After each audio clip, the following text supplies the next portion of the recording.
Evet, sevgili arkadaşlar merhaba. Yaklaşık siz de herhalde görüyorsunuz 61 kişiyiz şu anda.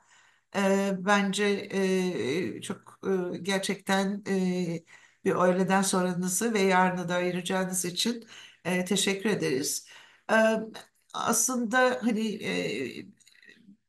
benim kendimi tanıtmama gerek yok ama tanımayanlar bakımından söyleyeyim. İnsan Hakları Ortak Platformu'nun genel koordinasyonunu yapıyorum. Ve 2010'dan bu yana İnsan Hakları Ortak Platformu olarak biz evrensel periyodik inceleme süreçlerine sivil toplumun katılımını teşvik etmek ve ihtiyacı olan, ihtiyaç duyduğu konularda destek olabilmek için çalışmalarımızı sürdürüyoruz. Bunu kendi programımız içerisinde, kendi stratejik planımızın içerisinde yeri olan bir mesele bu. Evrensel periyodik inceleme sürecinin hani pek çoğunuz aslında pek çok eğitim programına katıldınız.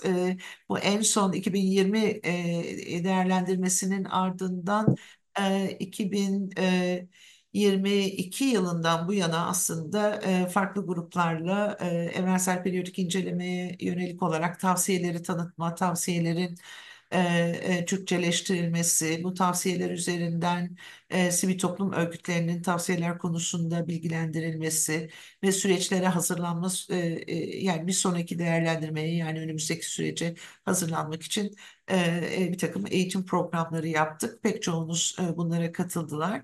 Derdimiz gerçekten hani bu süreci iyi tamamlayabilmek ve güçlü raporlar hazırlanmasını, güçlü tavsiyeler ve Türkiye'nin gerçekten bugün ihtiyaç duyduğu tavsiyeleri verebilecek bir zemini yakalamak derdimiz.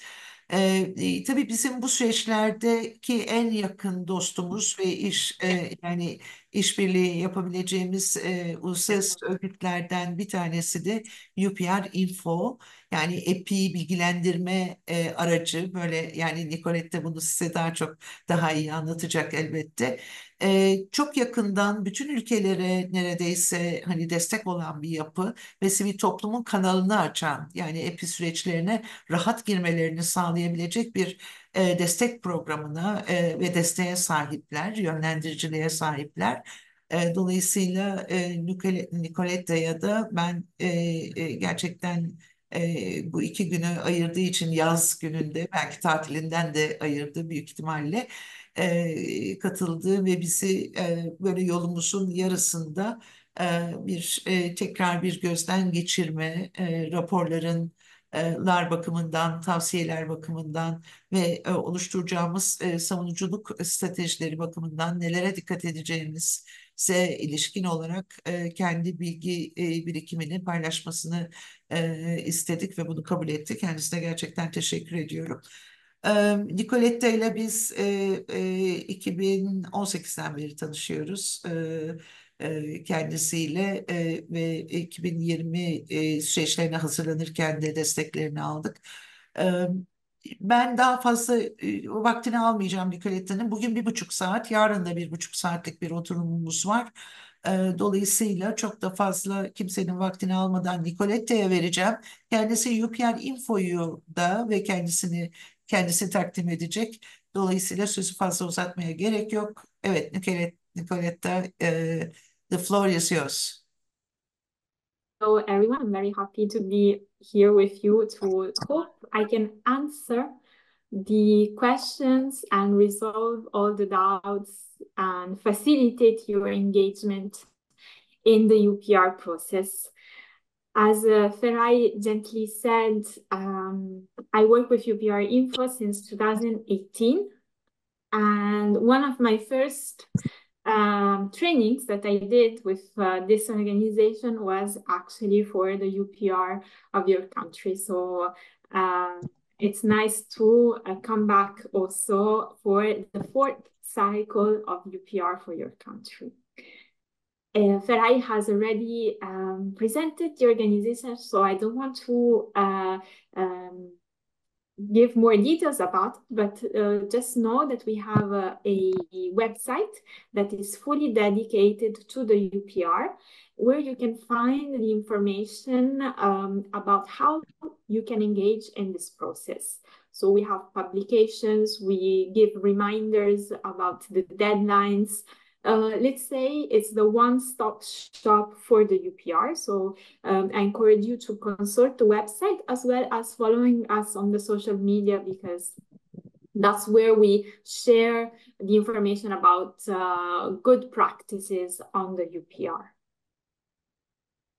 So what we will focus on today is really how you can develop strong and robust reports for the UPR of Turkey. I will not focus a lot on what is the UPR in general, because many of you have already engaged in this process a couple of years ago.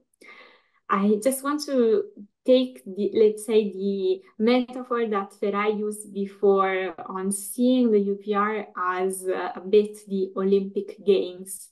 As athletes are now trying to improve their sport records, the UPR allows us to work together to improve human rights in each and every country, because as you know, it's a process that is universal as the Olympics. All the countries can participate. And through the UPR, the human rights records of these countries are assessed with the objective of improving. So it's a long process. It lasts 4 years and a half, a bit like the Olympics that lasts 4 years. And it's not only about the moment in which the UPR takes place, or it's not only about the Olympics now in Paris, but both processes require a lot of efforts and preparation. And that's what we're going to do now. This is the preparation phase, and we are preparing for the UPR of Turkey that will be at the beginning of 2025. As you know, to prepare, the 3 documents are the basis of the UPR. We have the report that is prepared by the state, so the national report. We have the compilation of UN information, and we have the summary of stakeholders' information. This report, the last one, the summary of stakeholders' information, is the one that engages the civil society organizations, any type of association, group also of academics, but also trade unions, any type of civil society organization can provide their inputs to the UPR.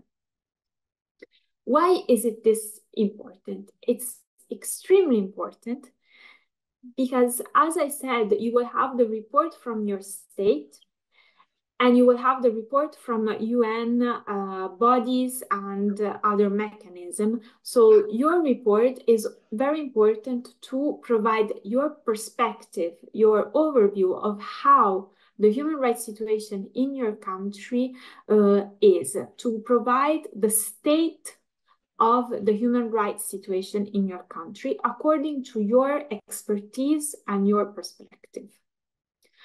So there are more specific objectives, or let's say more specific reasons of why it is important that you engage in submitting a report. As you may recall from the past experience that you have, Turkey has received recommendations 4 years and a half ago in the 3rd cycle. So now it's the moment to assess how these recommendations that your country has received, and many of these recommendations were supported, it's the moment to see if there are any measures that were taken to respect those commitments taken 4 years and a half ago. But it's also the moment where you can provide updates on the new challenges that are being faced by the right holders in your country. Just as an example, we have seen that lately more attention is given to thematics that 4 years and a half ago were merely mentioned a few times. This is the case, for example, for the protection of children in digital sphere, or this is the case on the impact of climate change or natural disasters on human rights. These challenges were present a couple of years ago, but now there is, let's say, more awareness and more attention, and it's important that you bring these new issues, but also others that you consider important, into the UPR discussion. And you can do that through the submission of the reports, but not only through that. And we will see that tomorrow, that when we have a next session on the advocacy work that we can do around the UPR.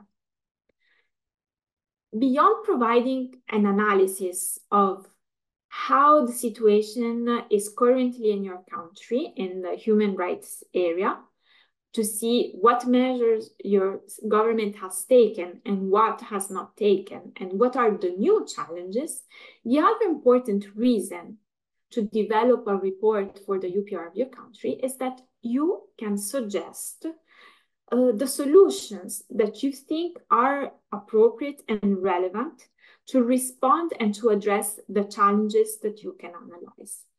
In fact, through the report, you can include recommendations that you wish that your state puts in place. And we will see if we have time today, but if not, we will address it tomorrow, how to make these recommendations effective and action-oriented. So these are the main reasons of how and why, especially why you should engage in this moment, in this preparation phase of the UPR of your country. Many of you are already aware, as Feray also mentioned at the beginning, that these efforts are have also some precise deadlines, limits that we need to respect. And the submission of reports for the civil society organization in Turkey is the 11th of October. So this is the right moment to meet, provide some guidance on how you can use at best your experience, your resources to develop these reports. One thing that I want to mention that I will repeat a few times is that you're not alone in this phase, but in the UPR process in general. It's important that you cooperate and coordinate with your colleagues, with the other colleagues working in the NGOs. Because sometimes it can seem, the UPR can seem like a heavy mechanism, but we will see how, with a little effort, you can achieve very important and impactful results. So let's get more into the important things that you can include in your report, how to make your report strong and how to make your report impactful. The first thing, and this is according to the guidelines provided by the Office of the High Commissioner of Human Rights, is that your reports should be focused and analytical. What does that mean? It means that you are going to present the conclusions that you have made on the analysis of the situation, and that this analysis needs to be done in a concise manner. Now, I know that sometimes we want to provide a general overview of the situation in our country, on the human rights situation in our country, but it is best to prioritize human rights thematics and focus on those priorities that are also your main area of expertise. To avoid that, to have some topics that maybe are not addressed in your report, it is a good practice to coordinate with your colleagues so that you can make a sort of a mapping of what are the human rights priorities to be addressed and to see who is covering which thematic areas. Like this, you are sure that you provide a realistic perspective of the human rights situation through this engagement in the UPR. Another important element to include in the reports, and should be a bit your baseline, is the recommendations that Turkey has received in the third UPR cycle. So when you start your report and you have identified your human rights priorities, let's say that, I'm making only an example. Let's say I'm an organization working for eliminating violence against women. And so I have identified as thematics violence against women, particularly domestic violence and violence against refugee women. Let's say these are my two sub-thematic. I will go and see if Turkey has received recommendations on these thematics and start from there, start my analysis from there, start to see whether there have been any measures put in place by the government to respond to those recommendations. Be aware that your analysis can be done on supported recommendations and noted recommendations. It's important to provide your perspective on both cases. Both if your country has decided to commit and take some engagements, and even if 4 years ago they decided not to take commitments. It's important that if it's your area of interest and your priority area, that you report on both types of recommendations. And it's important that you mention these recommendations in your report. Now, as we will see later on, you will have a limited amount of words that you can use. So in order not to waste too much space, we just advise you to mention the number of the recommendation that concerns, is relevant for your analysis, and the state that made that recommendation. It's not worth to copy the whole text of it. If you're not aware of what recommendations your country has received on the topics on which you're working, you have different tools that you can use. The first one is the database of UPR-info. This is an online tool, free and accessible to anyone, where you can sort out the recommendations that Turkey has received. So basically, when you go on the website, and I will be sharing with you the links, and of course, also the presentation will be made available. But when you go on the database of UPR-info, you can select Turkey, and you can see the recommendations that your country has received in the third cycle. Now, if I go back to my example before, I'm an NGO working on fighting violence against women.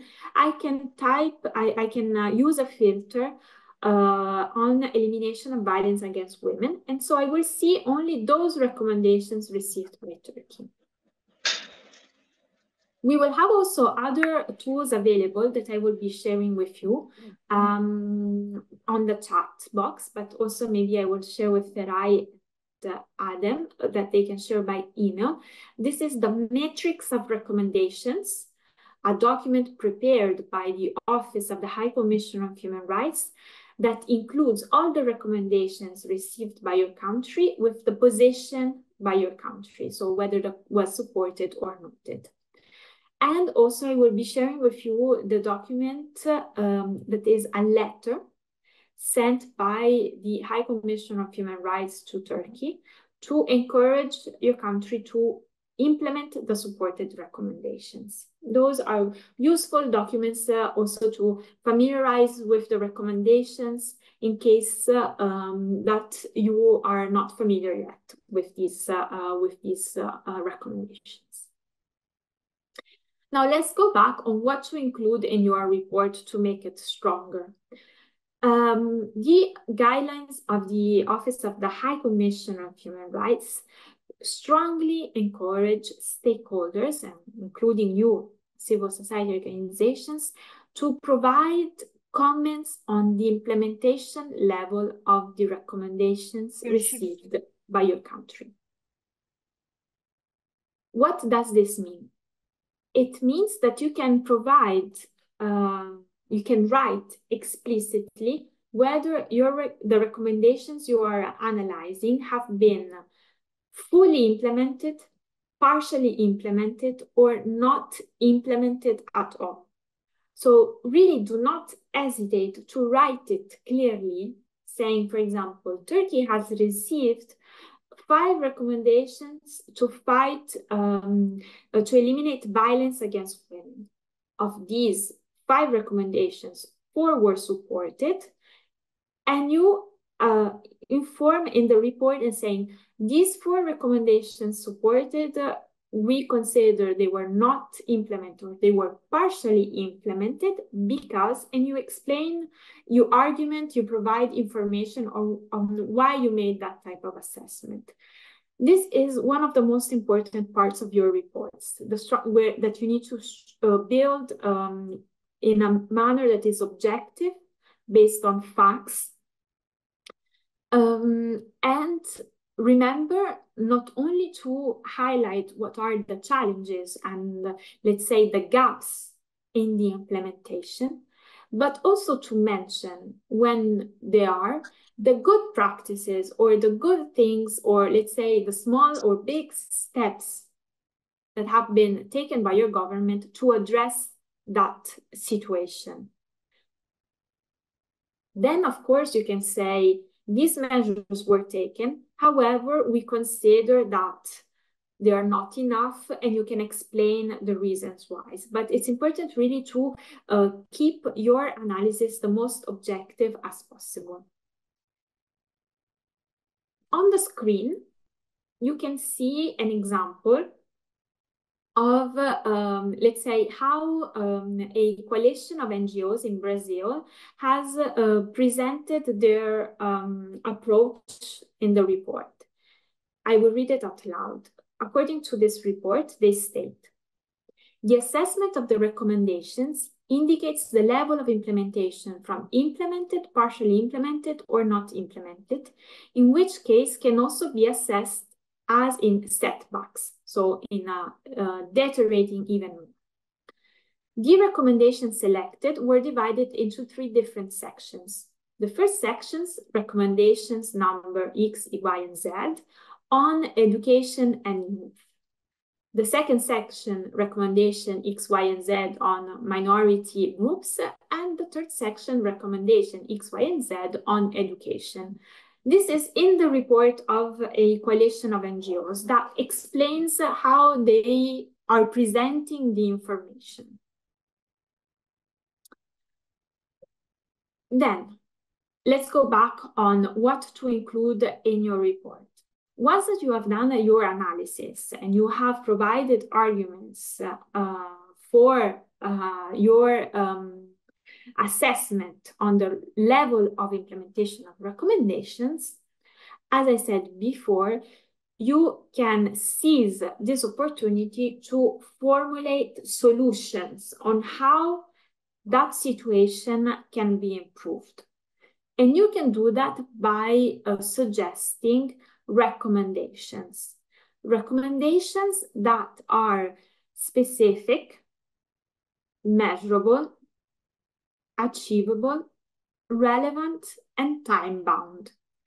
These 5 adjectives that I have just read out loud, to remember them more easily, there is an acronym, the SMART methodology, which takes just the first letter of each of these 5 adjectives. And these are 5, let's say, guiding principles or guidelines that can help you to formulate the recommendations. I will dedicate quite a bit of time with practical examples of SMART recommendations in the next sessions, but I want to first complete on what is important to include in your report before analyzing the SMART recommendations.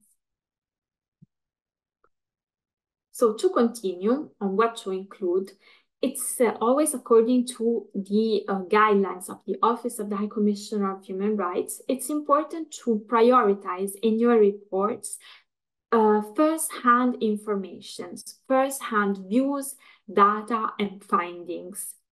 This means that you can collect this type of information in a variety of ways, and we will see a few of them together. And this is to avoid that the reports submitted by civil society organizations duplicate the reports of UN agencies or of the reports from special rapporteurs or from the conclusions of the treaty bodies committees.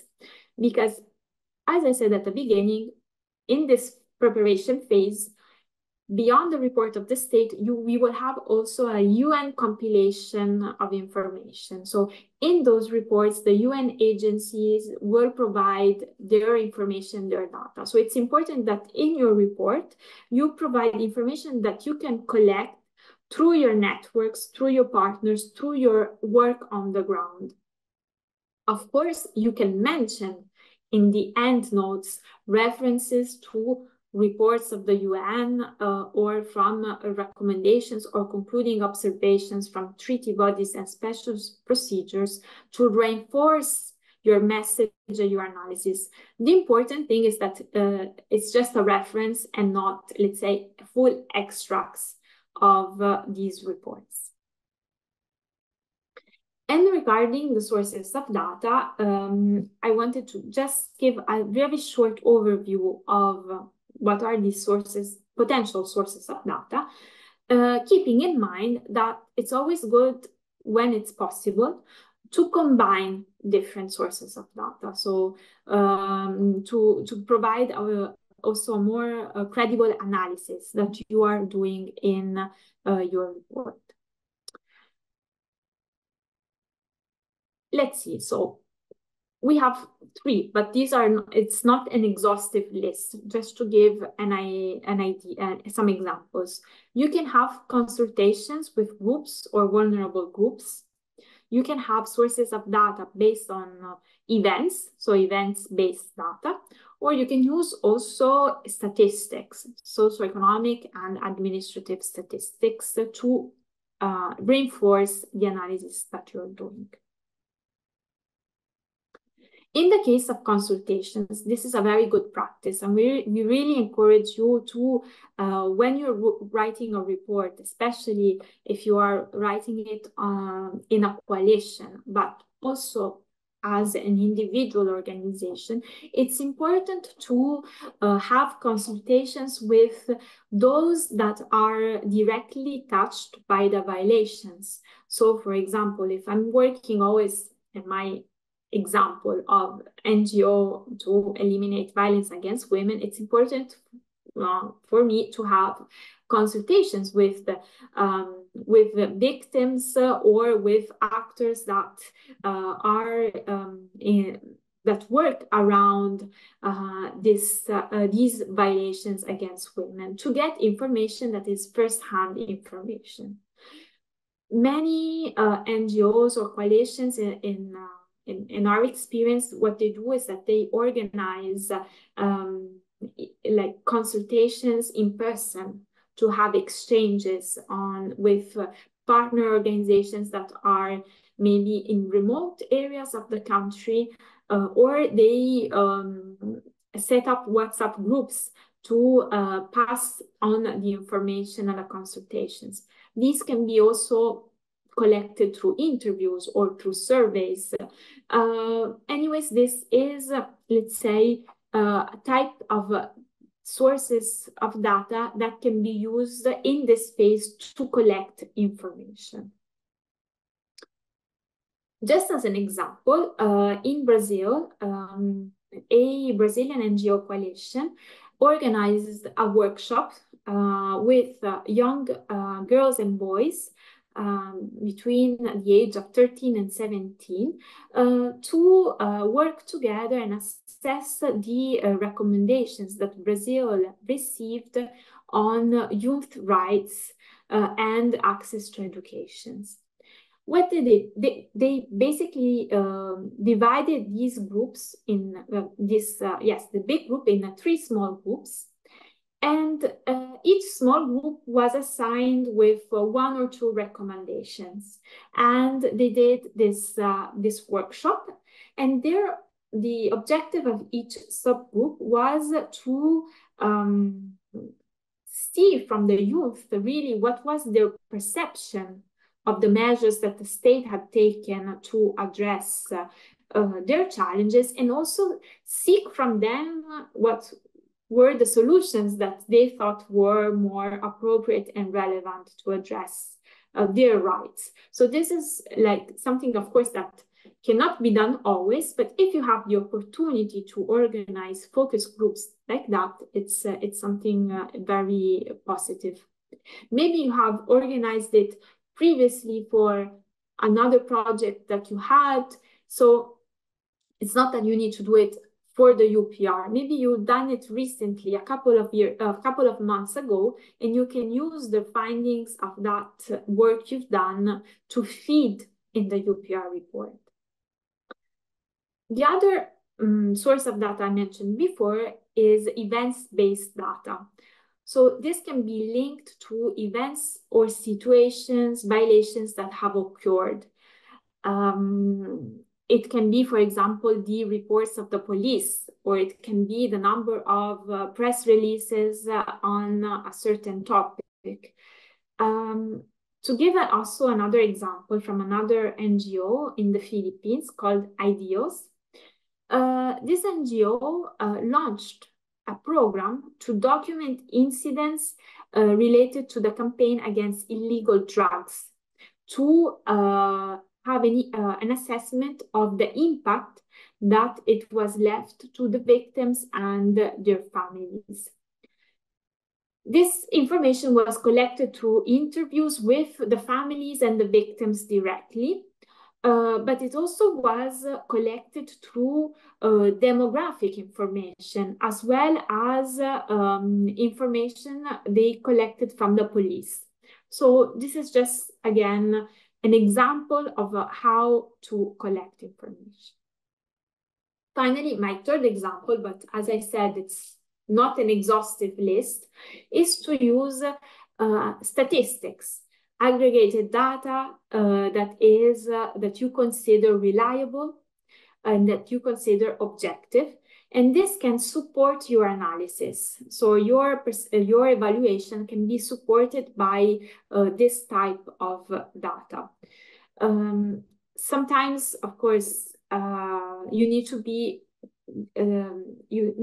careful on selecting your sources of data so that these are credible and reliable. Now we go a bit more in, we could say, really technical type of information on submitting a report, but still important to have an overview of it. So we're saying who can submit. So if you are an NGO, civil society organization, an association, as Feray also said, also regional mechanism can submit a report. You can submit a report, even if you are a trade union. We have also examples of the human rights centers in the universities that can submit reports as well, because they are part of civil society, as constituted as in a type of association. Then you have two choices. You can decide to submit a report on behalf of only one organization, one NGO, or you can decide to be part of a coalition and submit what we call a joint submission. And we will see that this choice is very important because it has an impact on the number of words that you have available in your report. Before getting in those details, remember that no anonymous submission will be considered. So you need to provide the contact details of one person when you submit the report. And that is important to be aware that all the reports will be made public. They will be accessible on the website of the Office of the High Commissioner of Human Rights when they will be considered for the summary. So if the report is considered to enter in the summary of stakeholders report, the report will be available on the website of Office of the High Commissioner of Human Rights. UPR-info also shares those reports once they are on the website of the Office of the High Commissioner. Why is that important to know? Because you don't want to be at risk, or if you feel that there is any type of threat or reprisal, be aware that if you provide the contact details, they will be accessible online publicly. Also, another important information is that reports submitted by one person, one individual, these will not be accepted. You need to be an organization. You need to submit the report on behalf of one organization at least. So when I talk about individual submission and joint submission, for me, the individual submission is a submission of one NGO, one organization, not one person, okay? This is also important to keep in mind. Now, I said, why is it important to make this choice, whether you are submitting on behalf of one organization or a joint submission? It's because you have advantages in both cases, depending on the choices that you are doing. Be aware that you can just submit one report per organization. What does that mean? That if, take the example of I am an NGO working on women's, on fighting violence against women, I can submit one report on behalf of my organization. Let's say that is tackling female genital mutilations. So I can do an individual submission on behalf of my organization.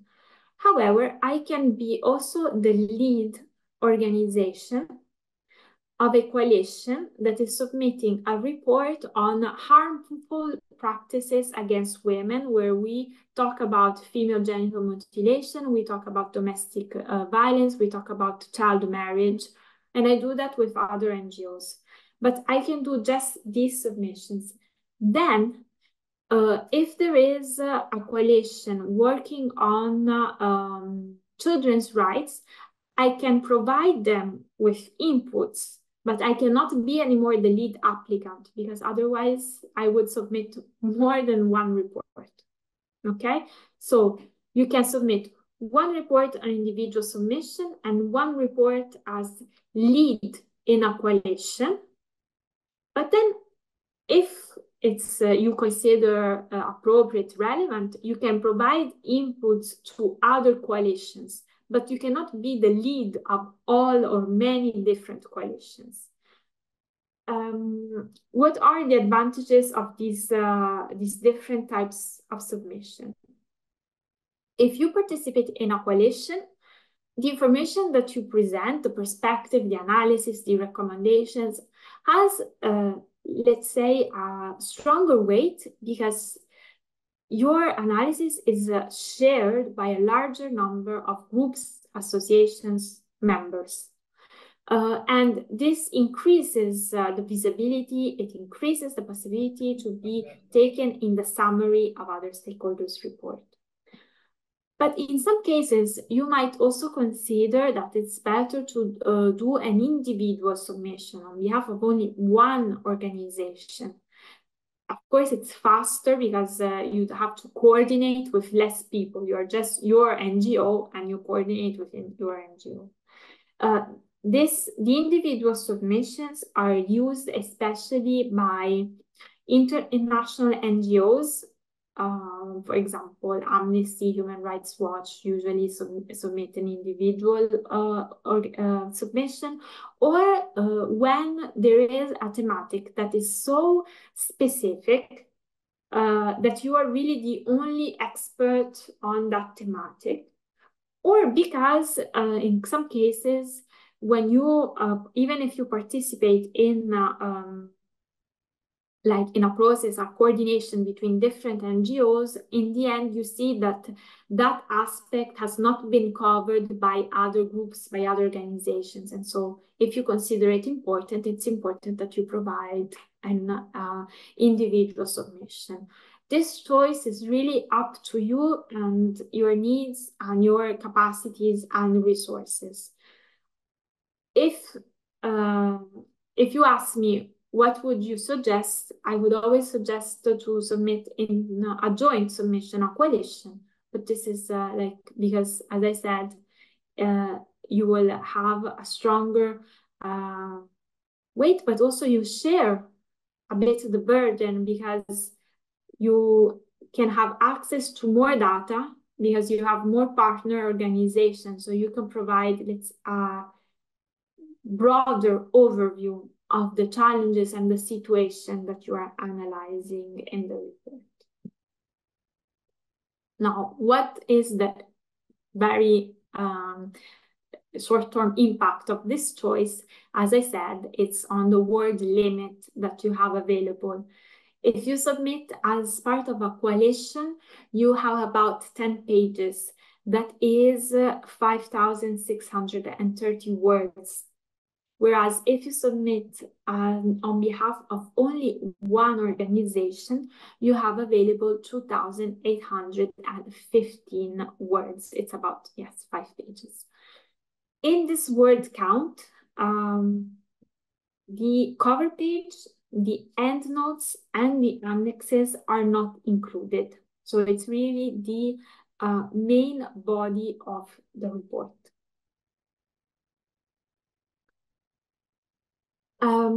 Other important information regarding the rules of the submissions, really this is technical parts. The report needs to be submitted in a Word document.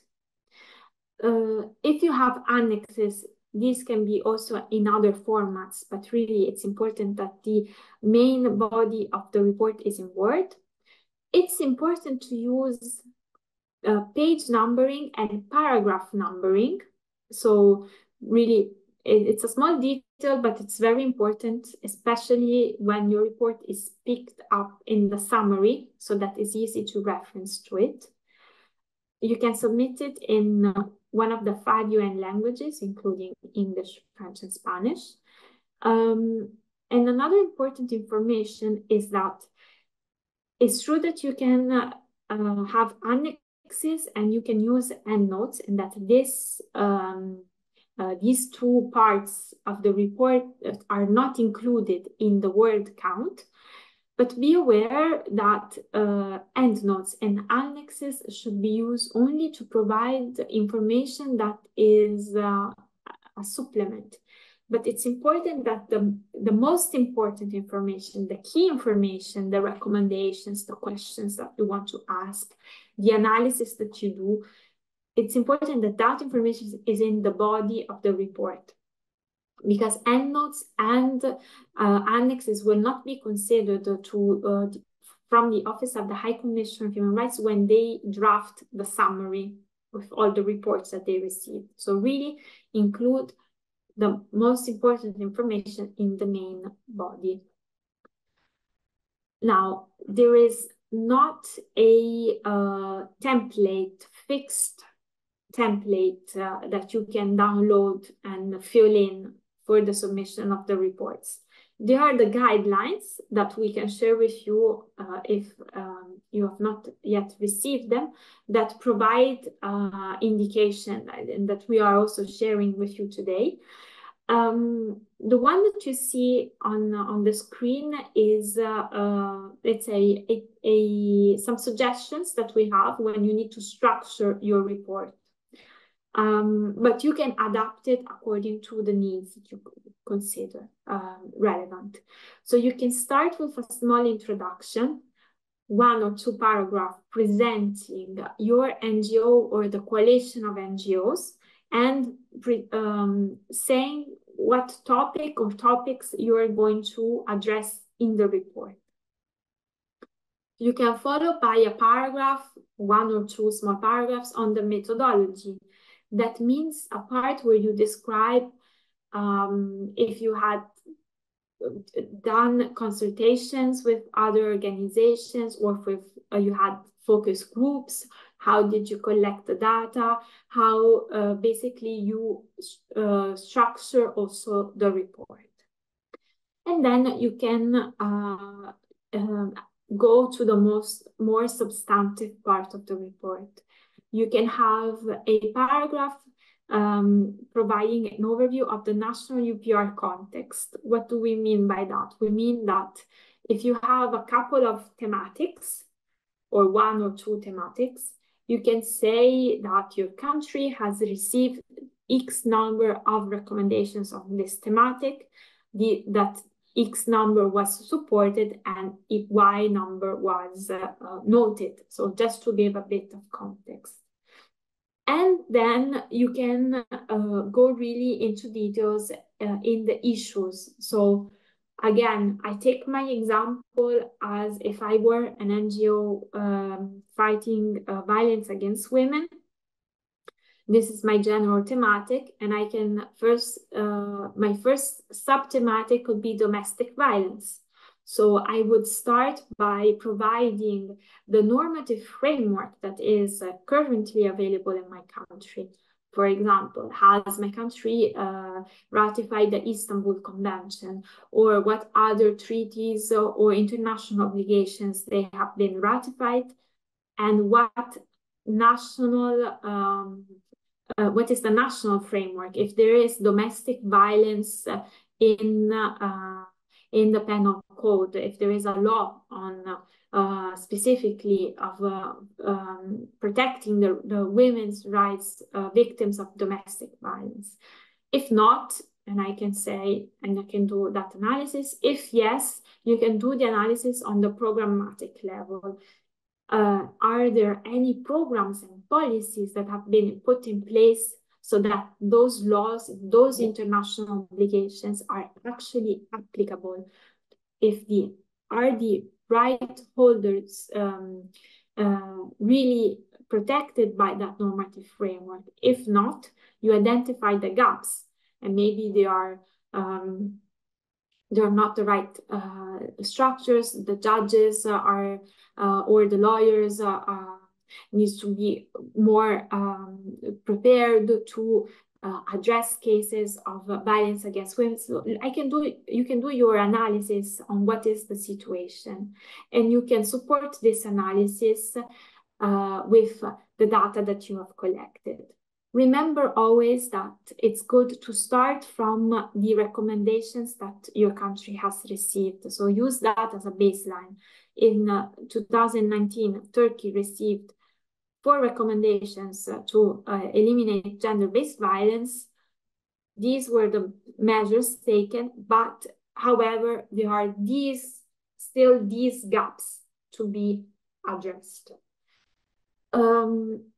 If you manage to provide information specific also to the different affected groups, what does that mean? How, for example, women with disabilities are affected in cases of gender-based violence? How are women belonging to minority groups, refugee women, affected? That of course is also a good practice. It depends a bit on the information that you have available. If you are working in a coalition, it's a bit easier to get this information because you would have partner organization working with different groups.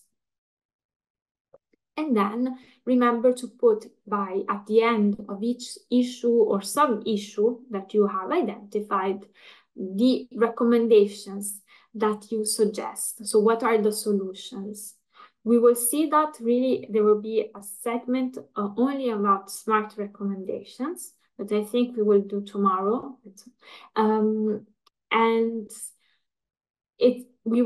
I will try to give you like concrete examples on how to make these recommendations action-oriented. And as one of you has suggested before in one of the questions before in the chat, you can add also questions you like that the diplomats of the other states ask to the national delegation of Turkey when they come to Geneva. This is a practice that is more and more used, so really do not hesitate to formulate also questions. Before concluding, and I have also downloaded the 2 reports to show you a bit how other NGOs have structured their reports to really make it as concrete as possible. There are a few things that I wanted to add, things that are not allowed to do when you submit a report. So your report needs to be only in text. You cannot add pictures, maps, or graphics. This you cannot include. Also, your report needs to be presented in a very objective manner. And no abusive language or no abusive language will be accepted. So in case the Office of the High Commissioner of Human Rights sees abusive language, your report will be not considered. Also, as mentioned also before, reports where they can see that paragraphs have been copy-pasted from other reports of UN agencies, treaty bodies, or other international organizations also will not be considered. And focus on individual situations or petitions will not be considered. There are other human rights mechanisms for individual cases. The UPR, as also Adem was saying, is really to have an assessment on the trends, the structural issues, human rights issues. And also remember that these reports are public. So if you build your arguments around a case of an individual, you can put that person at risk. Sometimes it has been done, but it has been done when the case was very well known, or it was or the person did not risk to receive threats or intimidations. But avoid, and especially if it's about children, the names of no child can be done in the report. This is also one way that your report can be dismissed. And just really technical, also type of information, your reports can be submitted through an online platform but made available by the Office of the High Commissioner of Human Rights. And to submit a report, you need to create a profile account before. So remember to register on the platform a bit before you submit your report. We advise to do that a few days before. Also, we strongly advise not to arrive at the last minute to submit. The deadline is on the 11th of October, we have seen. It has happened many times that the report is ready, but in the NGO that had even submitted the report 4 years ago, they do not find the password is lost, or they don't know how. So it's better to advance a bit and submit it a bit before the deadline. The report submitted after the deadline will not be considered. And also remember that if you upload your report, you cannot edit it anymore. So be sure to submit the final version.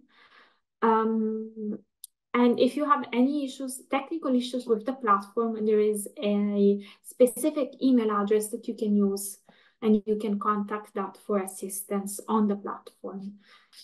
So I was saying this is the cover page of the report. So we have, this is a joint submission by and the name of this coalition. It's informal coalition because they are it's not legally formed. They present here the organizations part of the coalition. So first there is the lead and then the partners. As I was saying before, sometimes the covers have just the names. They included also the description. It's possible. What is on the cover page does not go in the word count, okay? But you can just present who is submitting and the contacts. Then we have the introduction. So they clearly state that this report evaluates and they say the topics that they are going to address.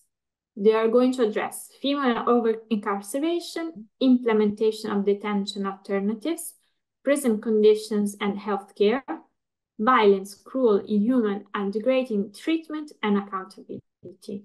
So these are the topics. And then they go on the section of international protection. So this is the legal framework that we were talking about before, but putting in context what is available in Brazil. This is the report for Brazil, sorry, I did not say before. And then you see here, implementation of recommendations from the third cycle. So for each subtopic that they have, they take the recommendations and they say, just as an example, in the last cycle, Angola, and this is the number of the recommendation, and Turkey, by the way, this is the number of the recommendation, encouraged Brazil to address prison overcrowding. Several other states made the specific recommendations, and they go on. So here we have the problem that was also raised here. There are severe data inconsistencies, make it impossible to assess the exact extent to which Brazil has reduced incarceration. This is why I brought, because sometimes the fact that there is not data available or that it's inconsistent is itself a problem. And they provide additional information. The federal evidence from the state governments identified around 731,000 inmates in June 2019. The court system indicates that the prison population was almost 20% larger in 2020. When questioned by journalists, officials in Rio de Janeiro admitted to having misreported numbers to the Ministry of Justice. So this is an example of when you don't have data, but still, by writing it in this way, you mix sources, you make your report credible because you're really going deep to try and do analysis of the situation. Again, here they present federal data, but they comment on it. Here you see, they say, since the lack of objective criteria also allows for racial bias, women of color are the main victims of over-incarceration, amounting to nearly 70% of the female population deprived of liberty. Why did I highlight this? Because before I said it is also a good practice to see how different vulnerable groups are affected differently by violations or by the measures taken by the state. So you can analyze a topic, a human rights issue in general, but then you can have a paragraph going deep. It's about, can be racial discrimination. It can be discrimination based on disabilities, physical or mental. So really to try and have this really human rights approach to the analysis that you are doing. And then I wanted to show you another thing. I think that this report, the recommendations, instead of putting the recommendations at the end of each subthematic, they listed them at the end. again, as there is not a fixed template, you decide how's the best. You can do it after each subthematic, or you can do it at the end. But I wanted to also show you that how these recommendations are very specific. Just to read just two, like create a statutory duty for all detention facilities to gather and publish data disaggregated by gender, age, race, ethnicity, migratory status, disability, etc., etc. So this is to address the lack of data. Otherwise, we have amend the law, and they give the number of the law to include objective criteria according to which law enforcement and courts must identify the threshold between drug possession and drug trafficking. And just another example, because one is about the issue of the data. So they provide the data, it's one point. The second recommendation I give you example is tackling the normative framework. So to have the normative framework set. And then, for example, we have strengthened equality legislation by introducing statutory protection against all direct and indirect discrimination. So you go then deeper to make those laws actually applicable and real for the people. So this was the first example. If I have just other 3 minutes of patience from you, I give you the other example. Yes? Okay, I'll try. Let me open the document so that you see it. Okay, it should work now. Can you see the report? Yeah, yes. Okay. This also is a joint report. You see, they have a different way of structuring the cover page. They have their logos, they specify this is a joint submission, and they just list the names of the organizations with the contacts for each organization.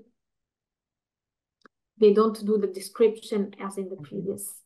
So here in the introduction, they present themselves, the 3 organizations, and they present the thematics that they are going to address. So it's the safe and enabling environment for civil society.